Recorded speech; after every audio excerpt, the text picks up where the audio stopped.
Es un interesante desafío tratar de explicar en palabras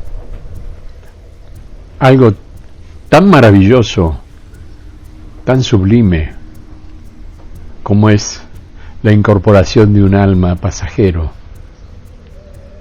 en el cuerpo de aquel que proviene de ese futuro. Realmente, encontrar los términos en lo personal creo que es un pequeño gran desafío, porque lo ideal siempre es no crear confusiones. No sirve si uno explica cosas que en lugar de aclarar y traer una cierta tranquilidad, ocurre el proceso absolutamente contrario. No solamente no aclaramos, sino que oscurecemos temáticamente y muchas veces creamos un ámbito de angustia por la incomprensión directamente, que no tiene de positivo absolutamente nada. Durante mi vida he sido profesor en diferentes materias, las cuales consideré conocer, si no hubiera asumido la responsabilidad. En general eran materias creadas por mí. No repetí materias de pronto de las tradicionales, qué sé yo, geografía, química, economía. No, yo generé elaboraciones propias, traídas en general de la mano de lo que era en ese momento el inicio de un oficio, de una profesión e incluso de un hobby. En mi caso la fotografía arrancó como hobby cuando era muy chiquito. Con el tiempo, naturalmente los hobbies van asumiendo un rol cada vez más poderoso dentro de la vida de alguien que lo considera como una pasión, porque en general hobby y pasión van de la mano. Entonces, claro, eso que arrancaba como un entretenimiento, de pronto se transforma en una tarea que en mi caso en fotografía comencé como un novel reportero gráfico. Lo primero para mí fue sacar fotografías y después ofrecerlas, ir personalmente a diarios, hablar con los jefes de departamento de fotografía o jefes de redacción e incluso algún que otro periodista que uno iba conociendo en el camino, y te decían: che, pibe, ¿esa foto la hiciste vos? Sí, está buena, bueno, muchas gracias. A veces no pasaba de un che, está buena, pero un día alguien me dice: ¿por qué no te molesta si yo se la muestro a mi jefe de redacción? No, para nada, al contrario, me encantaría. Yo en esa época tenía entre 13 y 14 añitos. Venía que después ocurrió, de un surmenage que provocó un enorme cambio en mi vida. Fue una bisagra tremenda. Estuve 15 días en estado de coma y muchísimas cuestiones que hasta ese momento para mí eran naturales, de golpe pasaron a ser sobrenaturales. Ya no entendía por qué sucedían ciertas cosas en mi vida, y no era una problemática llevada hacia el punto de los dones. No, nunca me consideré una persona privilegiada en relación a ciertas actitudes con respecto a quien me rodeaba. No, todo lo contrario.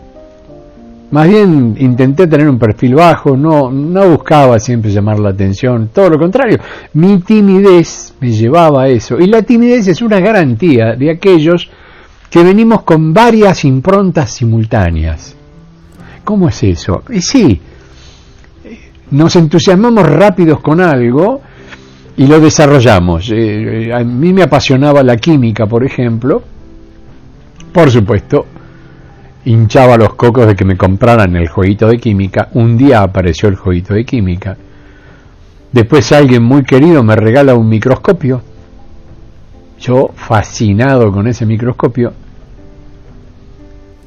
Pero claro, mi intención No era hacer el jueguito como decía en la instrucción del jueguito de química.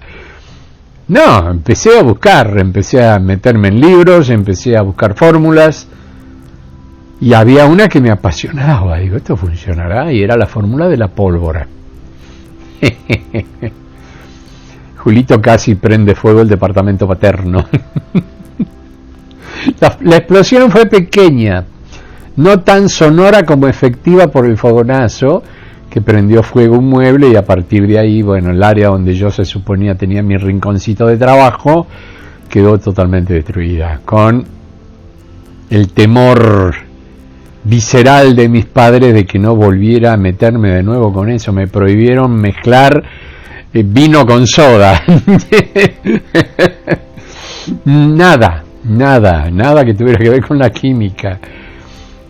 Me gustaba mucho el tema de la geología, por ejemplo, algo de la biología también, por el hecho de vivir en Mar del Plata. Yo era un extraordinario juntador de caracoles. Juntaba cantidad y siempre buscaba los típicos caracolitos tipo shell, como si fueran mini ostras, ¿no? Y después piedras a las cuales intentaba identificar por tipo. Hoy ya sé que incluso existe una aplicación que pones el teléfono y te dice qué piedra, de qué piedra se trata, ¿no?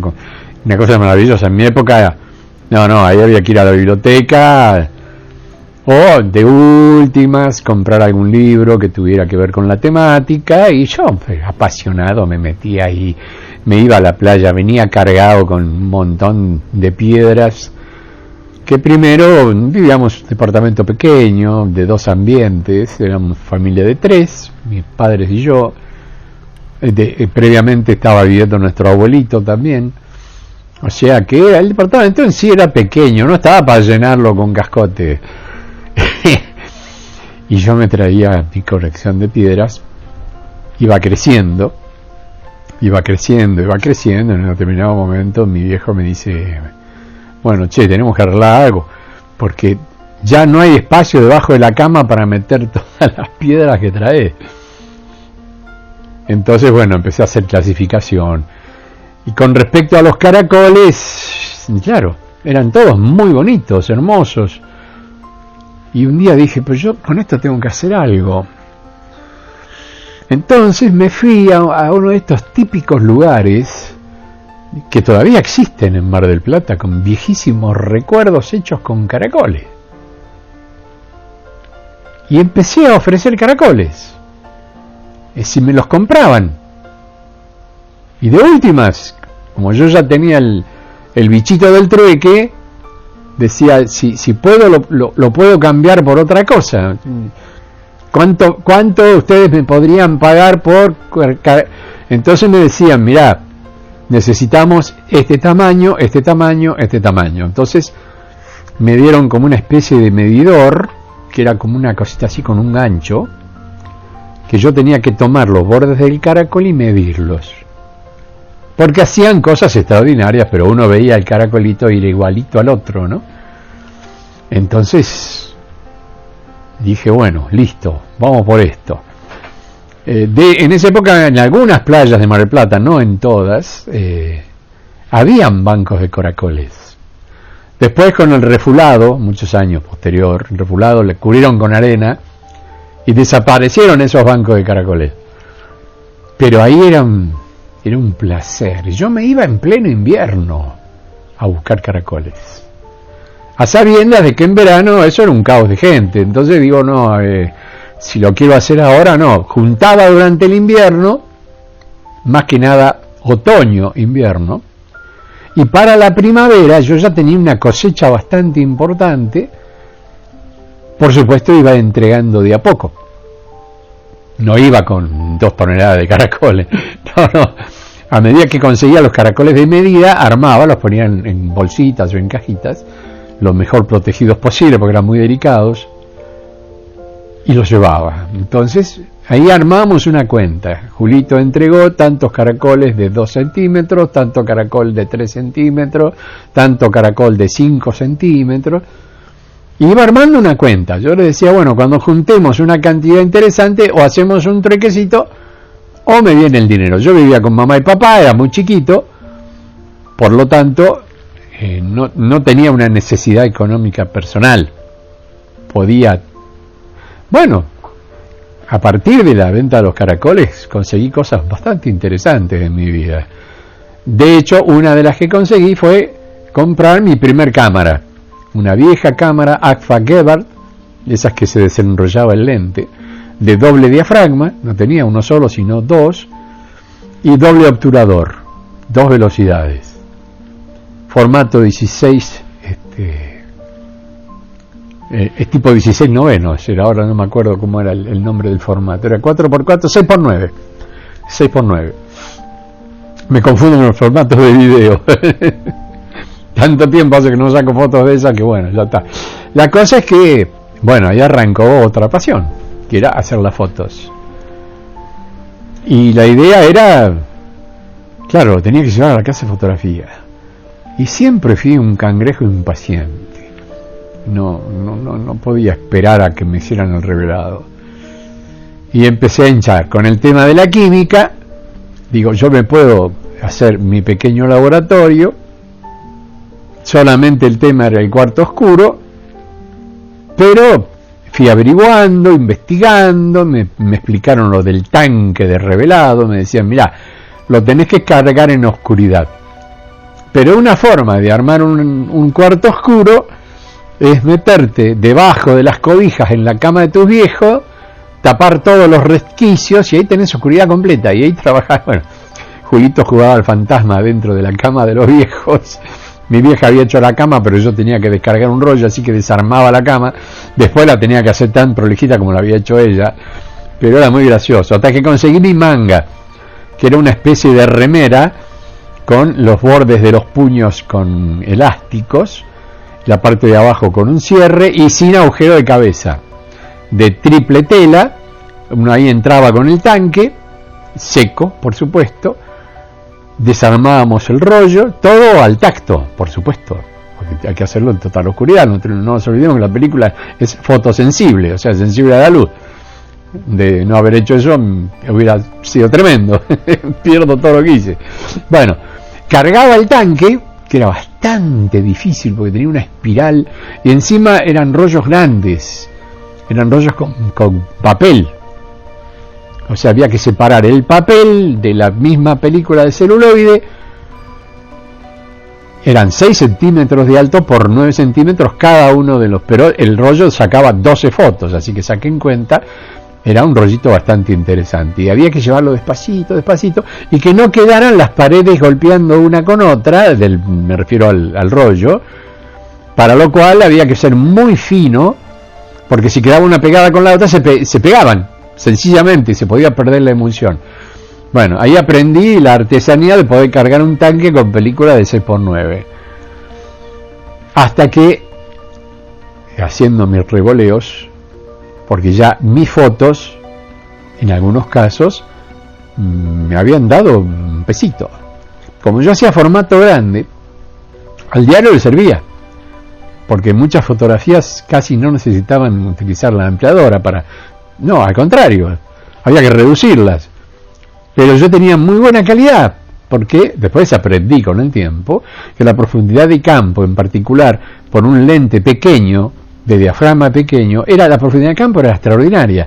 Donde pierde enfoque por delante y por detrás del objeto enfocado, ese que uno utiliza para poner en foco, era porque las lentes eran más grandes, con más cantidad de diafragmas, y por supuesto variables de velocidad y sensibilidad de película, que yo en ese momento no tenía para nada claro. ¿Por qué? Porque utilizaba la película que compraba en el rollito, el famoso Agfa Gebhardt. Venía en Agfa, vendía las películas de estas características. Me acuerdo que tenía una colección de los portarrollos que eran como una especie de rueditas de tren, y yo armaba trencitos con eso, era increíble. Me armaba con plásticos, hacía reciclado y con eso hacía rueditas. Y con las rueditas jugaba. O sea, empecé jugando en la fotografía. Empecé jugando. Lo cual me facilitó mucho la pasión. porque me divertía mucho haciéndolo. ¿Y dónde iba? Ahí iba mi cámara. Como era fácil de transportar, era livianita, de plástico, no tenía ni flash ni nada, ojo, estábamos hablando de fotografías que eran tomadas de día, no tenía exposición de tiempo. Quise inventar algo, hice una caja de zapatos, armé un agujero estenopeico, puse película virgen, saqué algunas fotos, no voy a mentir, más que nada de paisajes, pero era mucha aberración en los bordes, quedaba muy interesante como dato histórico, pero como cosa utilizable a través de una cierta profesionalidad, no puedo andar con una caja de zapatos sacando fotos, una cosa demasiado ridícula. Bueno, así dando vueltas apareció mi primer cámara de 35 milímetros, pero ya muchos años después, ya estaba a punto de terminar mi escuela secundaria y tengo la posibilidad de empezar a trabajar en una casa aquí en Mar del Plata que se llamó en esa época Click Centro Fotográfico. Estaba en la calle Avenida Luro, entre Independencia y Catamarca. Hoy día hay una casa que vende cuestiones de belleza, creo que son masajes, cremas, bueno, no sé, la verdad, cada vez que paso ese local a mí me trae muchísimos recuerdos. Y hacía compra-venta, insisto, de cámaras usadas y cámaras nuevas. Había canje. Y yo me fui entrenando en eso. Ya sabía bastante, porque había estudiado mucho sobre fotografía. Entonces empecé a ir, pero de curioso y de hinchacoco. Y uno de los dueños, Mario Sker, me dijo: ¿te animás a venir acá de este lado del mostrador y darme una mano? Digo, pero por supuesto. Julito estaba feliz. A partir de ahí, pero claro, no había un sueldo para mí. ¿Qué había propuesto yo? Yo necesito equipo, porque hasta ese momento usaba una cámara de óptica fija. Digo, llegué a tener una Leica, una Leica cámara, que lamento hoy no tenerla porque sería una joya para mí tener esa cámara, no me acuerdo, me la sacaron de la mano, cuando yo la quise vender me la sacaron de la mano, había pocas, pero la había traído un viejo fotógrafo de acá de Mar del Plata y yo cuando la vi me enamoré, dije, la Leica cámara, la primer cámara de 35 milímetros de la historia, la que se usó en la guerra, y empecé a contar sobre la guerra, entonces se quedaron todos sorprendidos, y Mario me dice, bueno, a cuenta de sueldo. ¿Para qué?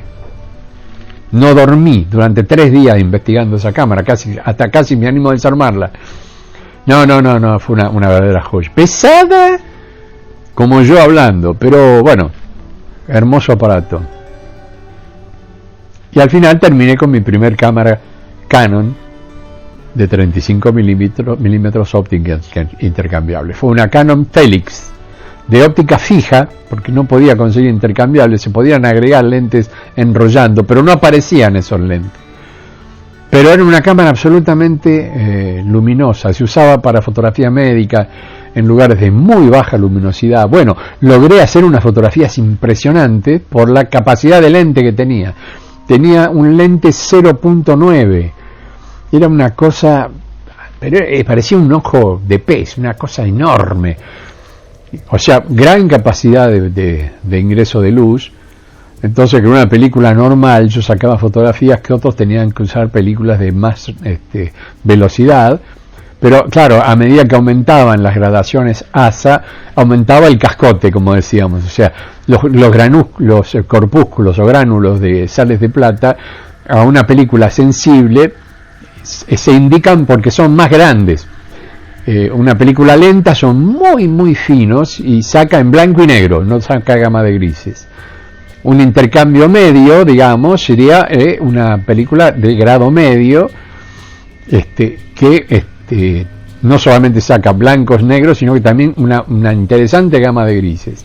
Y las películas rápidas, que eran estas que tenían alta sensibilidad, de 400 ASA para arriba, sacaban grises. Los negros se hacían en el laboratorio, para lo cual había que aprender laboratorio, y Julito seguía metiendo garfio donde pudiera. Ya tenía la posibilidad de poder usar la parte de abajo, había un pequeño cuarto oscuro que se armaba así de emergencia, y había también una caja para cargar los cosas, como se dicen, los tanques de revelado. Vos metías una mano y la otra por los costados y trabajabas en la caja mucho más cómodo que yo bajo las cobijas de mi viejo. O sea, y usaba la cama de ellos porque era una cámara de 2 plazas, y yo dormía en un sofacama que era más chiquito, por lo tanto no me daba el juego de las sábanas y de la frazada y del acolchado y todo lo que metía para evitar que filtrara luz. Metía 4 o 5 frazadas, o sea, hacía un barullo, porque cualquier lucecita, fuiste. Y así fui armando el equipo.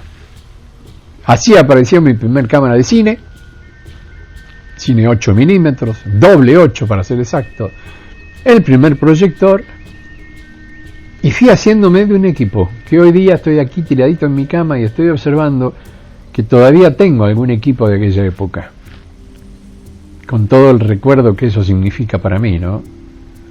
Como decir, compañeros de viaje. Y empecé a desarrollar mis actividades. Una de ellas era, intenté estudiar, porque la única facultad que me daba posibilidades de poder decir, que no era facultad, era escuela superior.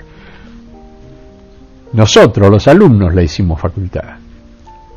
Era la de ciencias turísticas, que no era de ciencias turísticas, se estudiaba turismo. Era una carrera de 3 años, un ciclo básico, y a partir de ahí es como que salías con una especie de habilitación para trabajar en agencias de turismo, pero más que nada como guías. Los que empezamos esa carrera veníamos de atrás de un grupo que eran realmente extraordinarios. En general, la gran mayoría eran mujeres, pero de una capacidad, de un talento y de una... Bueno, la cuestión es que empezamos a armar grupos de trabajo, y en primer año desarrollamos técnicas audiovisuales y promoción turística con mi profesor Pedro Alcalde, que el profesor Pedro Alcalde fue el que me enseña a mí lo que es la fotografía en esencia. Yo tocaba de oreja, pero claro, entendía el proceso, que era lo que él siempre me decía. Lo que pasa con vos, Julio, es que innatamente comprendés el proceso. Es muy raro que alguien, un muchacho joven como vos, pueda explicar con tanta capacidad cómo funciona un sistema de fotografía, desde la toma fotográfica hasta el revelado y la ampliación. Conocés todo el proceso y casi como un profesional. Le digo, lo que pasa es que me vine desempeñando, casi diría profesionalmente. Por lo tanto, me invita y me dice qué pasaba si le daba una mano como asistente en su curso de fotografía, que era un seminario de 3 meses. Yo hice ese seminario con él, pero ya a la semana trabajaba como su asistente. O sea, cargaba cámaras, hacía esto, hacía aquello, hacía limpieza de lente, qué sé yo. Bueno, todo lo que podía hacer, acomodaba apuntes, ayudaba a pasar al mimeógrafo los apuntes. Bueno, me toca el día del examen. Y él me dice, no puedo tomarte el examen como le tomo al resto de los alumnos. Tengo que tomarte el programa completo. Que era, creo que de 12 bolillas. Yo medio como que me sorprendí, dije, pero está bien, pero ¿por qué? Dice, porque sos mi asistente y no quiero hacer ningún tipo de favoritismo. Si has trabajado conmigo y tenés la misma edad que tus propios compañeros, pues vas a tener que demostrar que estás a la altura de estar sentado o parado al lado mío. O sea, te tenés que saber todo el programa. Y el examen va a consistir en todo el programa. Bolilla 1.1. Y te voy a tomar al final, porque como Archet yo siempre iba primero. Te voy a tomar al final. Cuando ya rindieron todos, nos quedamos el tiempo que sea necesario. Para mí, les diría que fue casi un día histórico. Porque claro, mis compañeros empezaron a decir, che, pero ¿qué pasa? ¿Por qué Julio? ¿Qué no toma, no rinde? No, el profesor le va a tomar el examen completo de toda la materia al final. Y había algunos, típico, los que hoy se llamarían ejecutores de bullying, que decían, ay, cómo me gustaría verlo morder el polvo a esto. Ese me lo confesó uno de estos locos cuando hicimos el primer encuentro de egresados, que me abrazó casi llorando y me dice, yo siempre tuve una espina clavada en mi alma que nunca te la dije, Julito, porque vos siempre fuiste buen compañero, yo no. Yo quería que ese día te fuera mal, me dice. Y me quedé y cruzamos los dedos diciendo, esta no la sabe, de esto no puede hablar. Y vos seguías, siguiente paso, el tipo te dejaba desarrollar, te hacía 3 o 4 preguntas, siguiente punto, y así, punto por punto, todas las bolillas, las 12 bolillas. Y rendiste con un 10. Ahora, el problema fue cuando él te pone una nota, te puso un 8.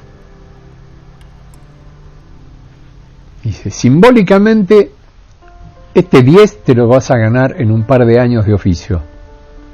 Por ahora tenés una memoria prodigiosa, podés repetir de memoria muchas cosas, sé que de todo el programa sabes por lo menos el 80% ya lo hiciste, pero hay un 20% que todavía no lo hiciste, lo sabés, pero en teoría.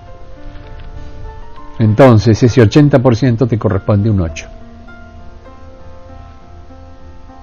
Había un par de alumnas que se habían sacado 9 y me venían a gastar, como diciendo, loco, yo rendí una sola y saqué un 9 y vos te rendiste todo el programa y sacaste un 8.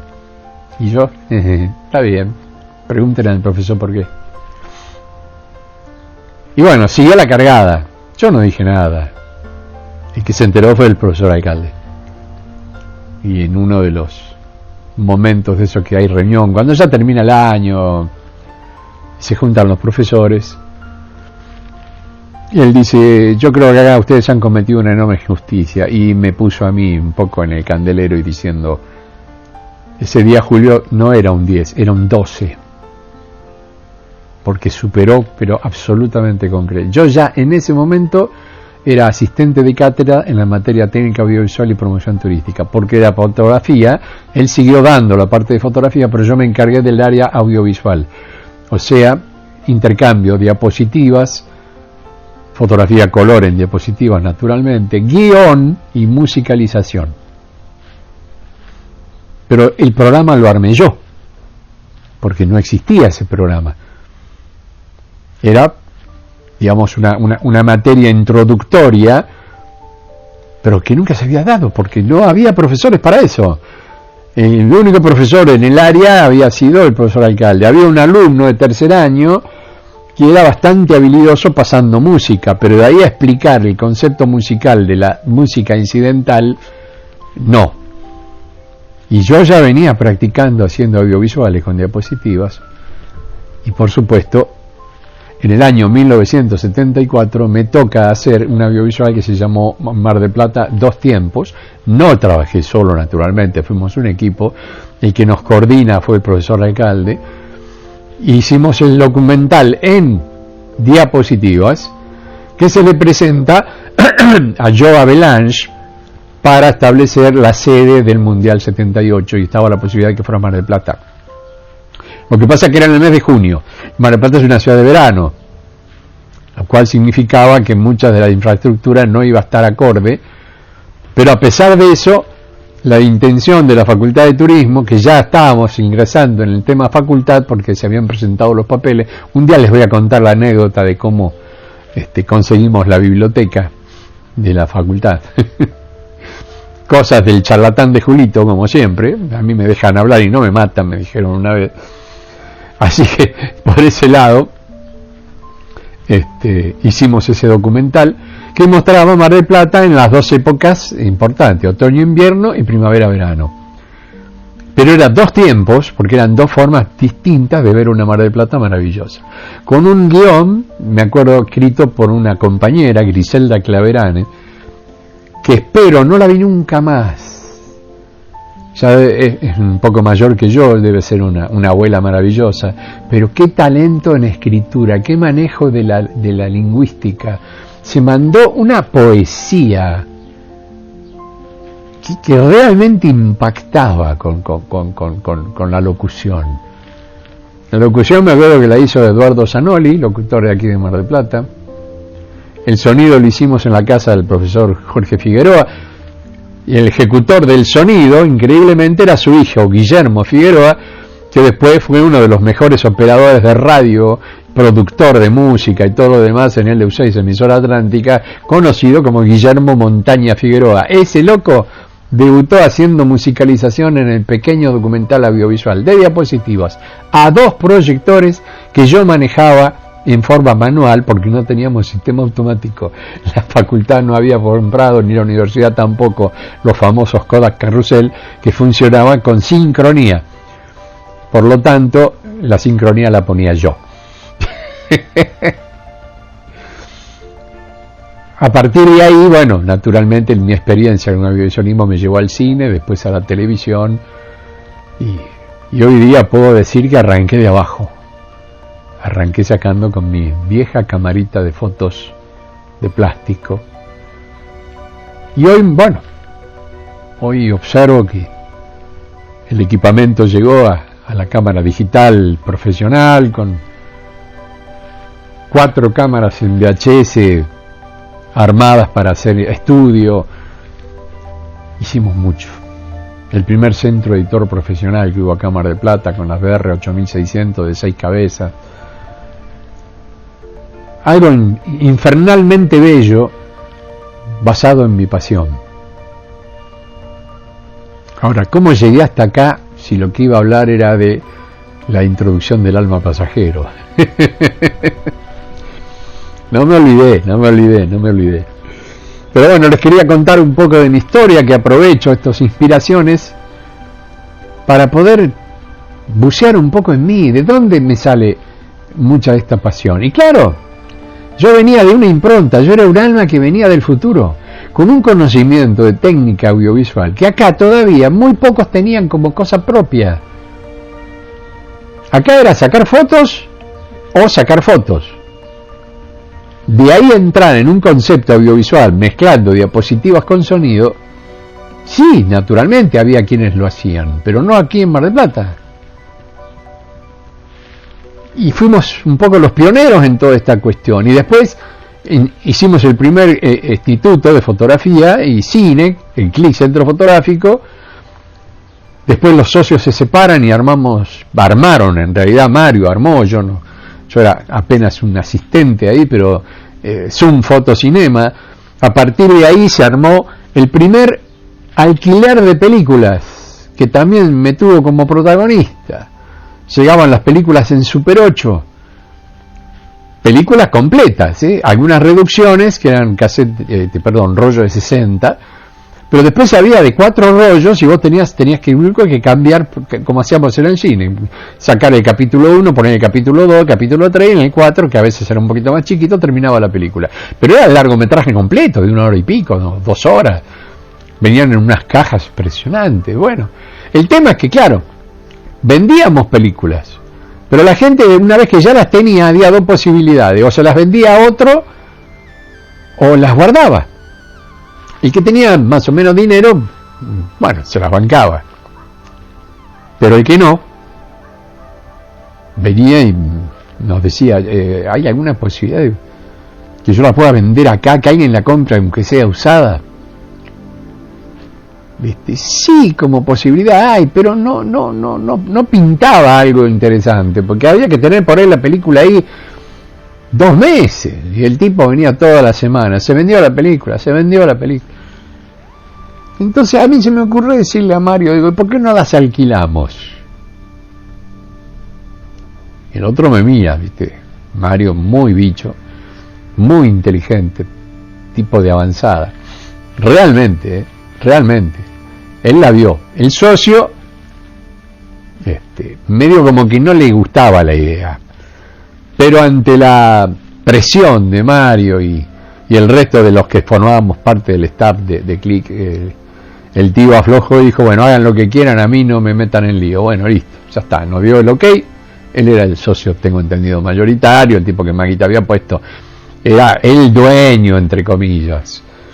Pero convencerlo No costó, porque también le rompí tanto la pelota, pobre muchacho belga de origen, me acuerdo, que bueno, que al final aflojó.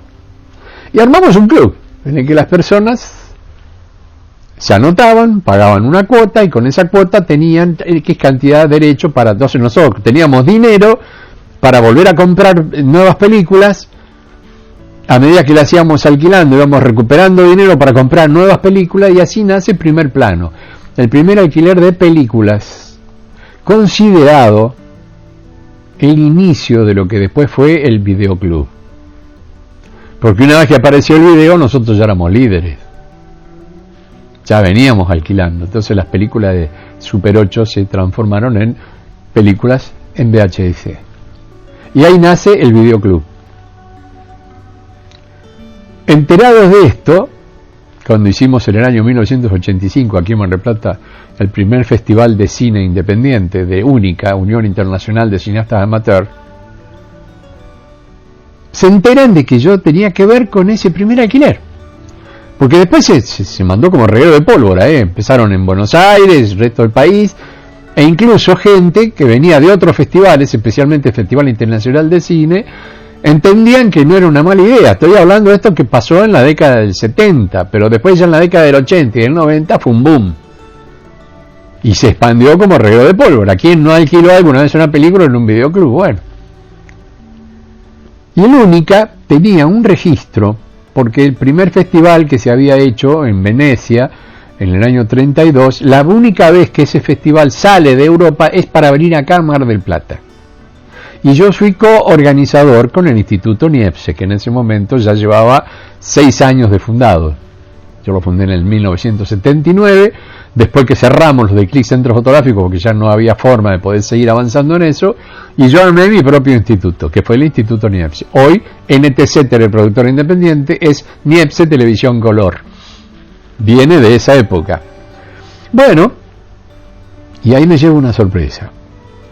La UNICA lleva un libro de registro de los padres de la fotografía y el cine, más que nada del cine, a nivel mundial, y grandes actores, guionistas, todo lo demás. Ahí figuran Chaplin, figuran todos los grosos. Con toda vergüenza lo tengo que decir, en el número 28 del registro, ante que yo hay 27 genios y el primer estúpido soy yo. Bueno, permítanme que sea un poco inmodesto. Figuro como el creador de lo que hoy se conoce como videoclub para la Unión Internacional de Cineastas. Después que cada uno diga si fue o no fue. A eso súmenle que el primer instituto Niepce del mundo fue el mío, porque yo descubro investigando que no fue Daguerre el creador de la fotografía, sino que fue Niepce. Su hijo Isidoro le vende la fórmula para hacer con Betún de Judea, etcétera, etcétera, la primer película fotosensible. Entonces nace el daguerrotipo, pero en realidad la primer foto la saca Niepce. Y yo le pongo, era Joseph Nicéphore Niepce en francés, y yo le pongo José Nicéforo para no hacer una locura. Pero el apellido era el mismo. Cuando se descubre esta historia a nivel mundial de que Daguerre había sido un poco un plagiador de lo que era la fotografía, fue un grande, cuidado, no discuto lo que era el daguerrotipo, fue una cosa extraordinaria en su momento, pero no era el que había descubierto la fotosensibilidad, el que lo había hecho era ni más ni menos que Josecito o Joseph. Entonces Francia decide cambiar el nombre del Instituto Nacional de Fotografía de Daguerre a Niepce, pero resulta que yo ya tenía registrado el nombre de un instituto de fotografía Niepce. Y yo hice el registro mundial. No me pregunten cómo, pero hicimos el registro mundial, porque yo dije, va a aparecer algún instituto Niepce en él, y apareció, ni más ni menos que el Instituto Niepce de Francia. Y me vinieron a ver del consulado, a nombre del embajador, si yo estaba dispuesto a ofrecer los derechos del Instituto Niepce, sin perder mis derechos, pero si ellos podían utilizarlo. Yo me quedé helado, dije, ¿cómo que no lo...? Pero por supuesto, que para mí es un honor. Dice, porque usted tiene el primer instituto Niepce del mundo, es el suyo. El segundo va a ser el de Francia. Pero usted va a ocupar la cabeza. Usted descubrió antes que nosotros que Niepce fue el padre de la fotografía. Y realmente eso se merece un mérito. Me acuerdo que me hicieron un cuadro, Tosca, que se desapareció. Nunca más supe dónde está ese cuadro. No sé, o me lo robaron, o quedó en una mudanza, no sé.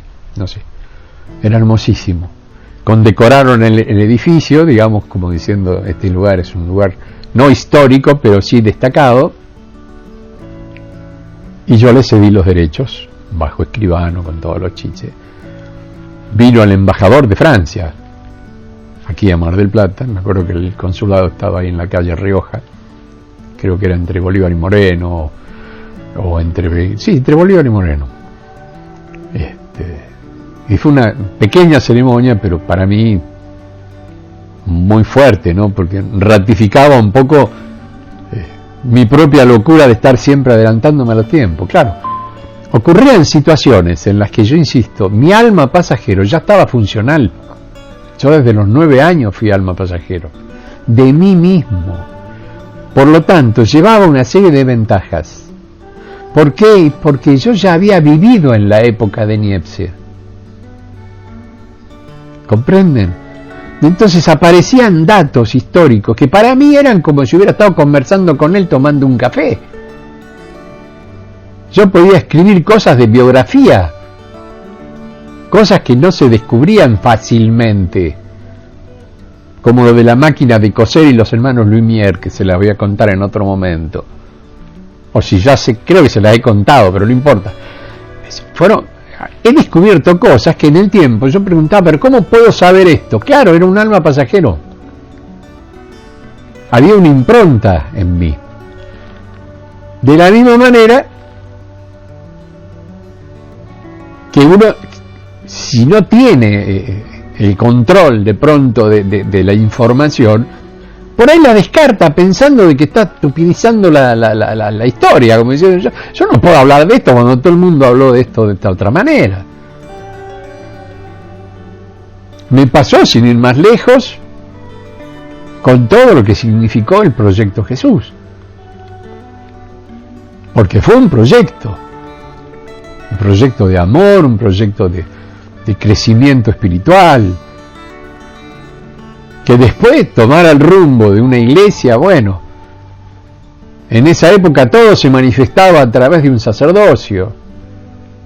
Era natural que una parte de ese sacerdocio se fuera a Roma y armara lo que hoy conocemos como el Vaticano, pero vienen de esa misma época.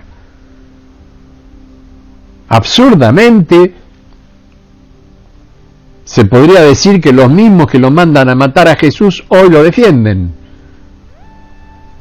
Y no sería hablar al cohete, porque a Santa Juana de Arco primero la quemaron viva como bruja y después la santificaron. Entonces, ya sabemos que el sistema eclesiástico va y viene, va aprendiendo en el camino, supuestamente. Claro que mientras tanto hay un montón de cadáveres que están sembrados por la locura y el poder en un determinado momento de quienes conducían los papados. O sea, corrió mucha agua bajo el puente. Y claro, uno empieza a decir, pero, a ver, ¿yo puedo contar esto? Sí. ¿Y de dónde lo sacás? No sé. Lo sé.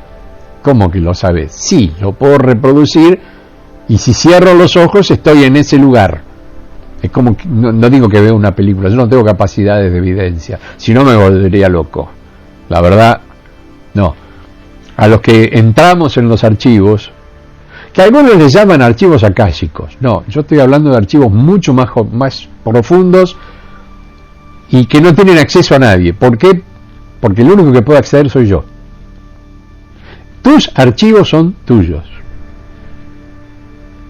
Los akáshicos serían los superficiales. Y ya de por sí, yo, honestamente, y tengo gente muy amada que hace lectura de registros, y yo no deseo ofender, pero no se deben entrar en los registros akáshicos de otro.